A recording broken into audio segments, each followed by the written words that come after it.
Our first speaker is Cathy Farmer. Cathy is a seasoned entrepreneur and startup advisor with over 20 years of experience in leading technical and operational projects. She excels in product and project management strategy, technical consulting, and having worked with businesses across various sectors. Cathy is also a dedicated autism advocate, drawing inspiration from her two brothers on the spectrum. And so I knew Cathy from Pfizer? Where were we? Yeah. Pfizer. She did some amazing work there as a consultant. And so I welcome Cathy. Yeah, I know. Stage is yours. Woo! Thank you. Of course, that cable. Okay, so I guess I'll leave this because this is this. I just moved that was the arrows. Okay, and you said it, right? Okay. Hi, everyone. Happy New Year.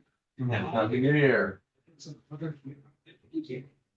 All right, so I'm going to try to be pretty accurate on time. So I'm going to go through these slides. I actually did this talk, very similar talk to this talk in October at Cal, and for a professor that runs the Future of Medicine.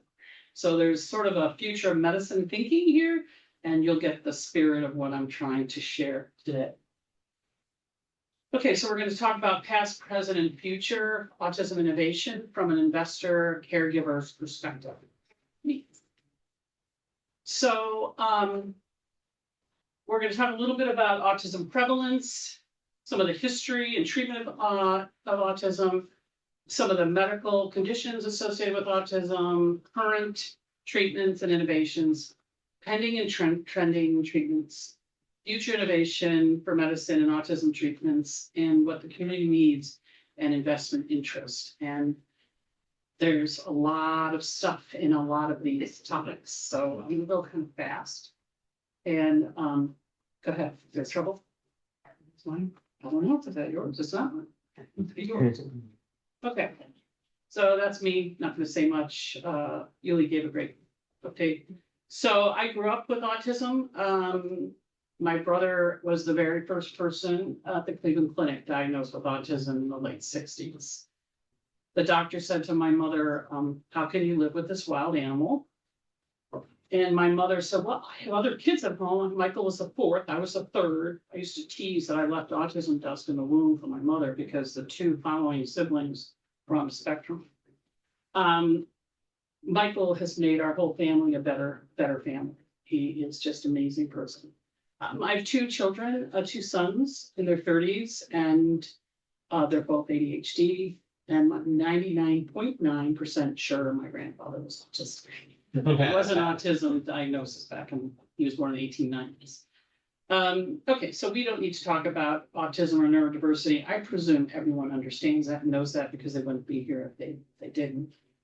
But I think this is a pretty powerful slide because I have seen all of these things in my lifetime where people were institutionalized for being autistic.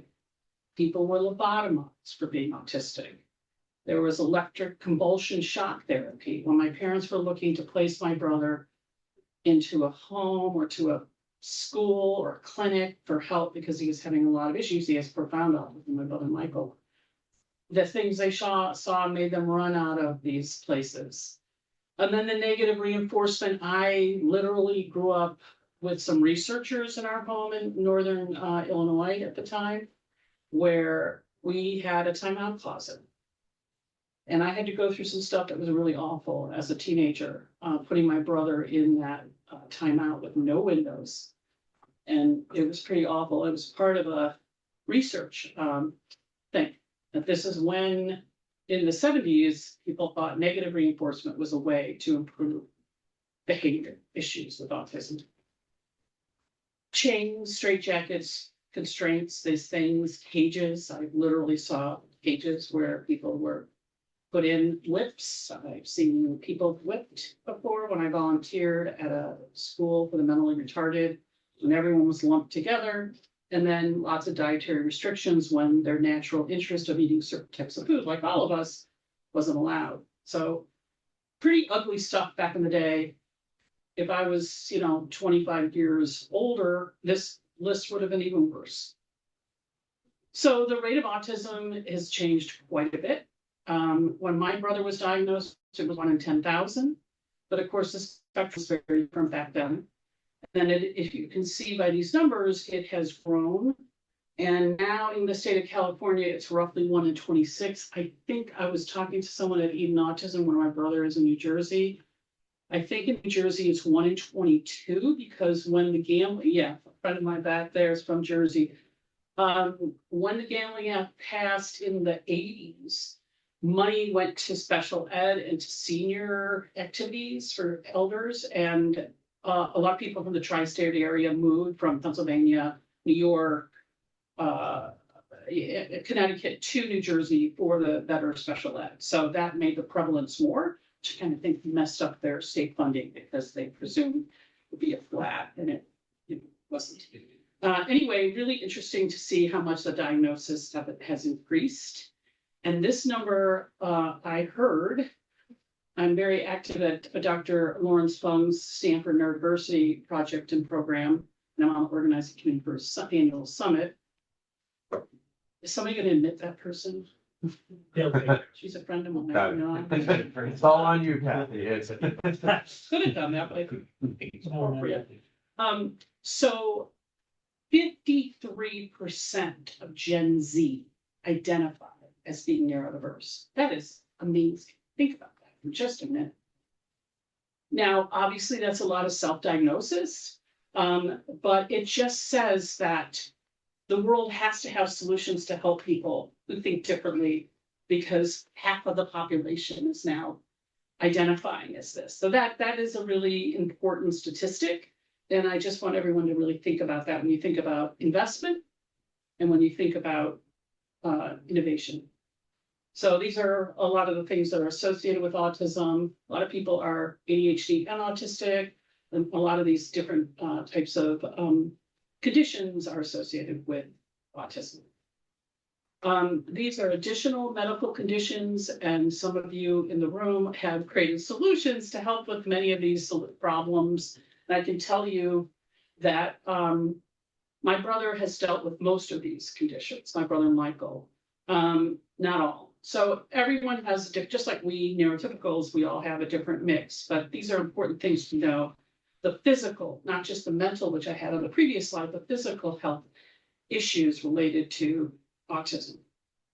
Now, there's a lot of barriers. One of them is, Dr. Yulee and I were talking about this a minute ago, physicians are given roughly 15 minutes of training to handle people who are different when they're learning how to treat people. That is inexcusable. That is doesn't give the patients nor the physicians the ability to treat when they don't have the knowledge of how to handle that. There's a lot of different nonprofits and systems trying to improve that. That is a real barrier right now. A lot of things happen where adult people on the spectrum have to stay with their pediatrician because they can't find an adult physician to support them. Families are overwhelmed. The complexities of getting treatment and getting specialists is really complicated, and it's overly a complication when you have autism related to it. Really expensive, out-of-pocket costs are really high for this community, which is extremely unfortunate. Obviously, communication challenges, and then healthcare setup is mostly for us neurotypicals.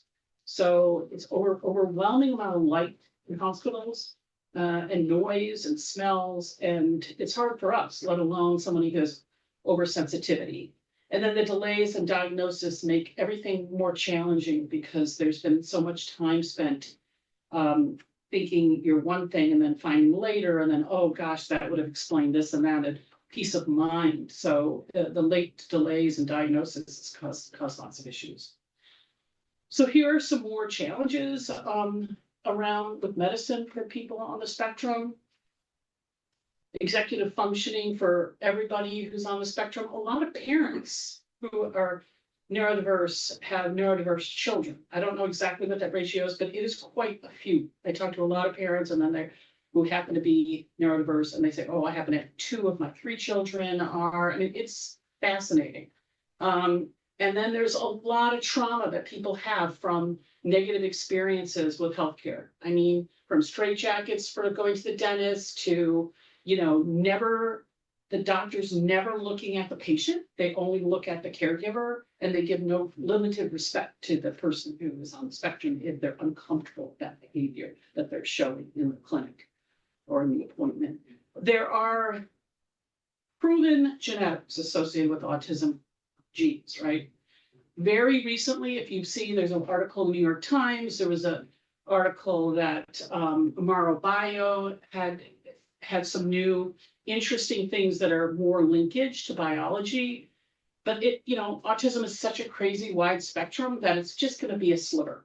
That's going to be a sliver, but it's going to have some good value for especially those with profound autism. So we don't know what that looks like yet, but things are improving. Grants are really held up right now for obvious reasons. I'm not going to get into that because I'm from Berkeley and I'm not the most political correct person in the room.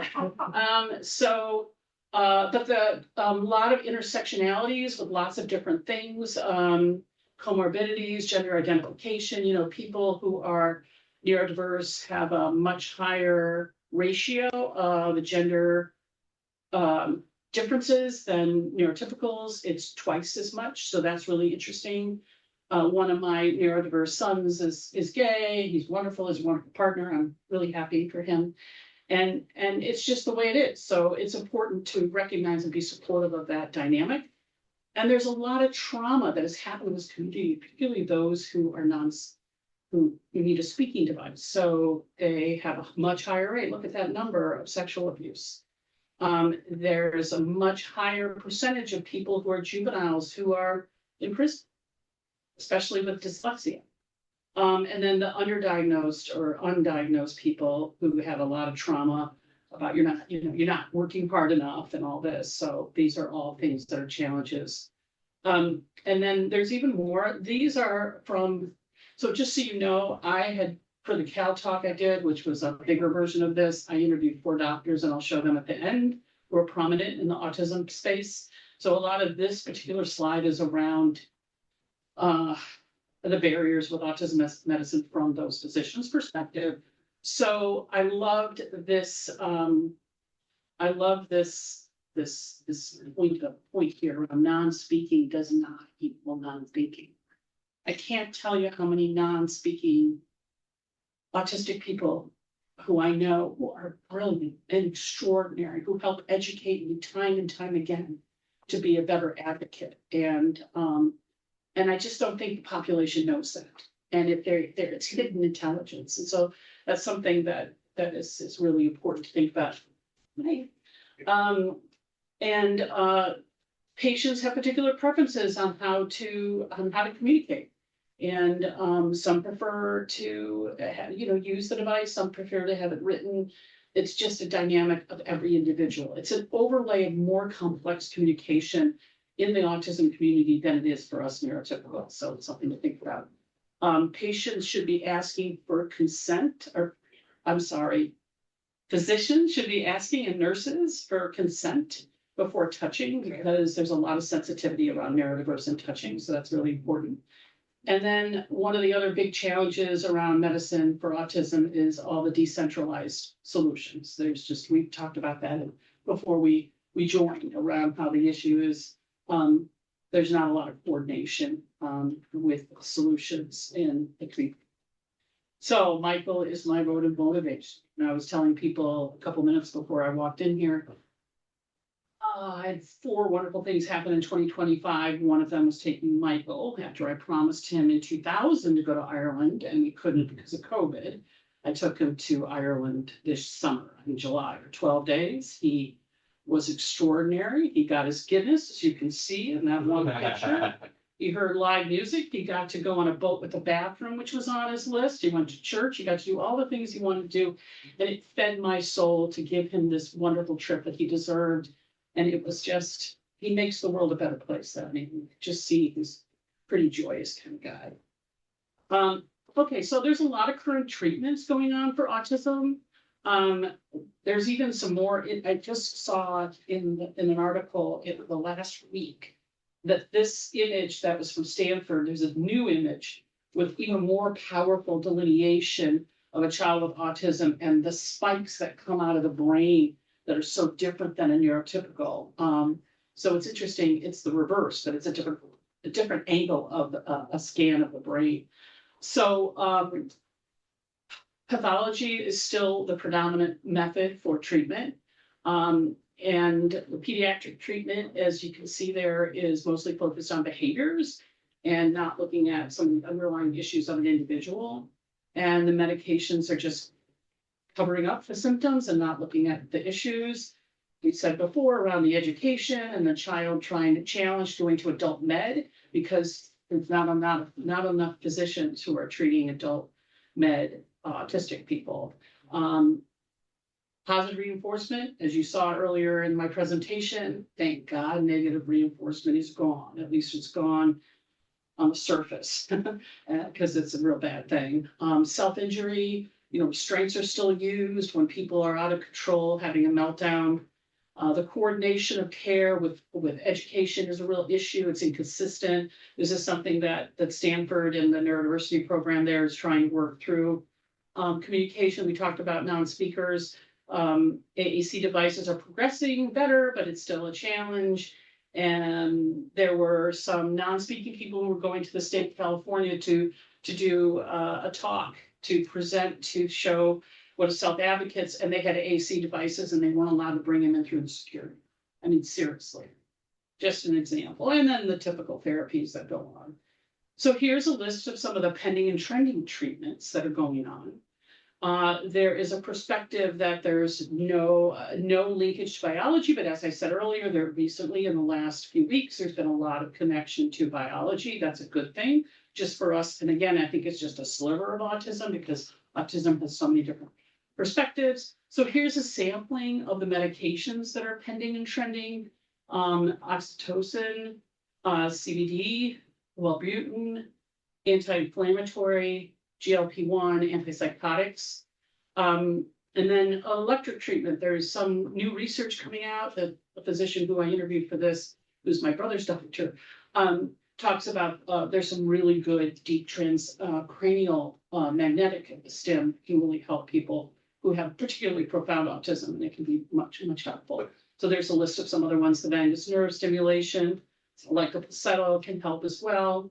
And there's been improvements with some of these therapies and diet and help with good sensory locations. Some of the airports now have good sensory space, SFO does, for example. Okay, so safe and equitable AI is really important for the future of autism treatment. So strength-based approach to informed autism care. Spectrum is more clearly defined from a medical perspective with key measures. Really important for our future researchers. Think about that. Enhanced diagnostics is really important. Personalized treatment is so key, and early intervention, monitoring on all health measures from a group home, if that's where they're at, or wherever they're located, and then so on. The speed of drug recovery is really important right now. It's sometimes 5-6 years before that comes to market.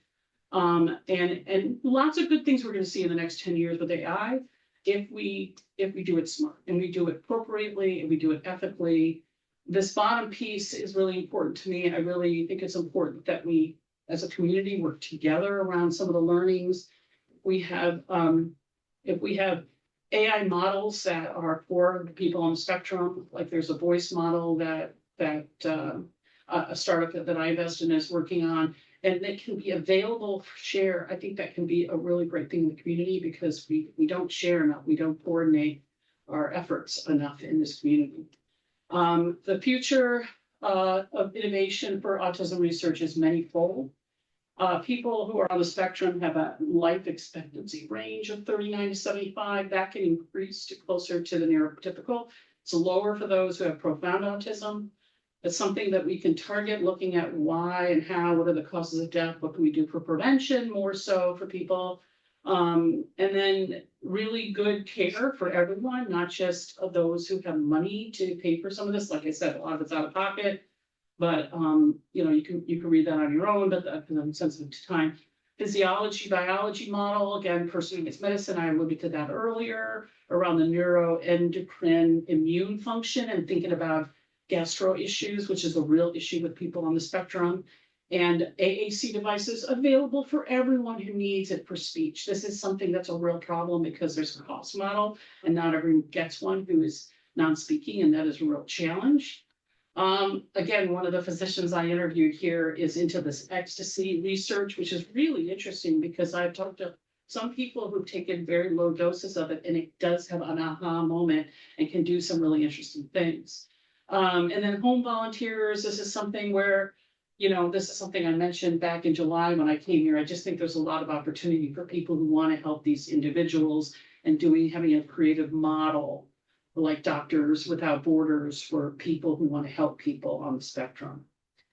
Okay, so these, did I go? No, so this last slide, Dr. Fung had a great quote: "The spectrum is wide, but not infinite." When we were talking, I captured that. He didn't realize he said that. Well, that's a good one. So if you don't know him, follow him. He runs the Fung Lab at Stanford. I know Elizabeth probably has funded part of that. And he does a lot of great work. He spoke at the UN about autism, and he is a real authority. So I interviewed him. I interviewed Dr. Eric Hollander, who's doing some of the psychological psych drug stuff with autism. So not for my brother yet. I'm not on him. Could be an experiment. Dr. Brian Siegel, who runs Autism Center for Northern California. She ran UC for 20 years, and Dr. Dennis Grady, who's local here, who's been treating autism patients for 30 years. So those are the people I interviewed. So just to look at these final points around investment interest, you know, medical school training has to improve. There's some interesting things that can happen for content around that. Customization, when you develop, make sure your solutions are supporting everybody. The AI agents and complexities around treatment, data, making sure you understand the data and what's unique with autism. The pediatricians screen for autism early on, that can be accessed for all. And that's basically all I have to say. All right. Okay, we have a few minutes for questions. Any direct questions?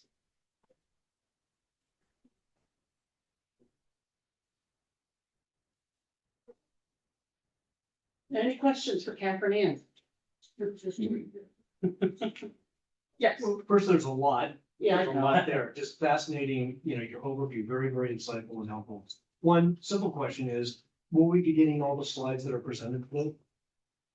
I mean, I was taking pictures just in case. I had- We shot a of slide. course, I had no Okay, great. problem Just with wanted to double check. Yeah, of course. You know, a systemic question, if the lack of education in the medical profession is, and we've done some work with Stanford at the nonprofit. How does that, I mean, that's got to create an incredible impediment to good research.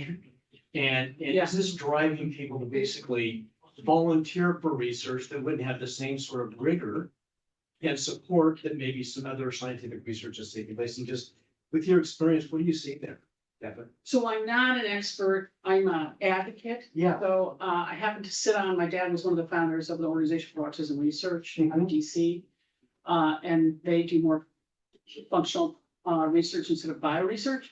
But the first thing I would say is that the Institute for Exceptional Care, which is ie-care.org, Right. they're run by, I was telling Dr. Yuli about this, they're run by Dr. May Pham, who ran the CMS Innovation Center for a while. And she has a child on the spectrum, and her mission is to improve quality care and for those who have IDD, okay, intellectual development Right. disorder. So just her mission is to help get the AMA to add this education piece to make sure people learn. If they don't learn in medical school, they learn as they choose their areas of practice. And if it's autism, that they then learn what they need to know, the fundamentals. So she's working on that. There's other groups that are working on that. Actually, Stanford, Dr. Fung's lab is working on that. So that's one piece. I'm really not capable, sorry, being honest, to answer your question around research. I do know that because I was a reviewer, a consumer reviewer with the Professional Development Medical Research Program, which is the autism program's on hold this year. Sometimes it doesn't get the funding. It didn't get the funding in 2026, but it was wasn't funded in 2025 either. And that, each time there's a massive, this is a lot of money. It's like, there was like, 2024 had about, $20 million or that was earmarked for this program. And the money then goes in phases. So you have a development phase and then you come back a year later and get for the next phase research, or kind of like an NIH grant. And there are the experts, the real good autism research experts are on those committees. And they make sure that the data and the researchers are looking at the types of people coming in and that they fit the profile for the overall community. So hopefully that answers your That's question. helpful. Yeah, I have a question. I mean, 53% I know. of that's not really neurotypical anymore. That's actually more Over half the population of Gen Z is saying they're neurodiverse. and that's actually kind of amazing in a It changes way. the market And it for all you changes- founders. It changes the market in a very different way. And it's really, I find that a lot of neurotypical people really don't like being called neurotypical, and it makes sense. No one wants to be called this, like, if you know. Average. But it's neurodominant at that point. Like, Well, there is just the dominant thing. Do you think that there's going to be a shift to address the issues that come? It just came out in September. That research came out from, I think, EY or somebody like that. Sorry, I'm not gonna name the big 10 group, right? Like one of those big guys. And so I think it's just takes a while for that to get out there. And I think as we investors in the room, or on the phone, think about this, you advocate, the market is bigger than you think, and you push it beyond just the social impact investors or the autism solution investors to everybody and say, you need to be open-minded to this market. Here's an example why. Here's the data behind it. Speaking of, talking to the investors, and by the way, great presentation. Thank you for the overview. In your experience, doing angel work, where does the money want to go? When you're talking with two specific investors, generally speaking, what are some of the return themes that you hear about where they would like to be putting their capital? Well, it's a really interesting question. Every angel investor Yeah, invests they're gonna be very their different. situation. They're dynamic. They're personally, for me, I like to invest where I see the founder incredibly strong, where I see the solution is needed, sleep, obviously, but also you have to look at all sorts of other angles. You know, hardware is a hard one for me to invest in. There's also people want to invest in, you know, non-speaking solutions, depending on their background. So most of the investors, not all, but most of the investors have a personal association with autism. Their siblings, their parents, their cousins, they just think this is an important community to invest in because it's left behind. So I don't have there's no one answer to your question. George, you and I can talk later. Oh, no, but I'm just looking for patterns generally that you see, and that's a good overlay of what the Yeah. patterns are. Thank you. Yeah, but you saw the slide that showed all these issues. Yeah. Something, it should fall under there. Yeah. Last question, because we want to give Elizabeth a chance to chit chat. Okay, this will be a little bit out there, so I came in a little late, but I do a lot of work in digital med tech, hardware, and I work also with a lot of orphan diseases, small conditions. So one of the questions I have is in clinical research, is autism still being used to exclude them from clinical trials? We're seeing a lot of change now where it used to be we didn't want women in trials, we didn't want pregnant women in trials, but what that meant is we weren't understanding disease states in those patient populations. And this also means a lot for startups because, for example, right now they just approved a breast cancer drug for men, not because they ran a clinical trial for it, but because there were enough men involved in existing studies, they were able to use AI, use the data, and get an approval without a clinical trial. So if you have individuals on the spectrum being included in regular trials, that vastly increases the amount of data set you have. So it's just something I'm trying to be aware of. No, It used to be, I mean, You know what? special needs kids, highest vulnerable population, Yeah. very hard to do You're trials. bringing up a really good point. I'm not an expert to answer that. I mean, I know people who can answer that. Elizabeth might be able to answer that. You might be able to answer that question, but I'm sorry, I cannot. But I do Okay. appreciate the question. I think it's a really good point. sort of similar to yours. Yeah, Sheldon. There's a question online Yeah. from Lily Schraper. Says, Kathy, can you go into more detail on vagus nerve stimulation? Is that related to somatic therapies? You can, I'm not allowed to go backwards. Oh, you can, but It's okay. I thought you were No. trying to reach the. no, it's fine. This is research that Dr. Hollander out of New York City is doing, and you can look up some of the research under Dr. Eric Hollander. He's my brother's physician, and he is saying that there is a lot of good things that can come out of a controlled electroid type of therapy, and it's moving. And so there are startups that are for everybody for mental health. You know, there was stuff being done at University of West Virginia that I heard about last year, or the year before, around some really interesting things there. So I wish I could give you more specifics, but you have my contact. If you want more information, I could share it. I could pull it out from my laptop and send it your way. Okay?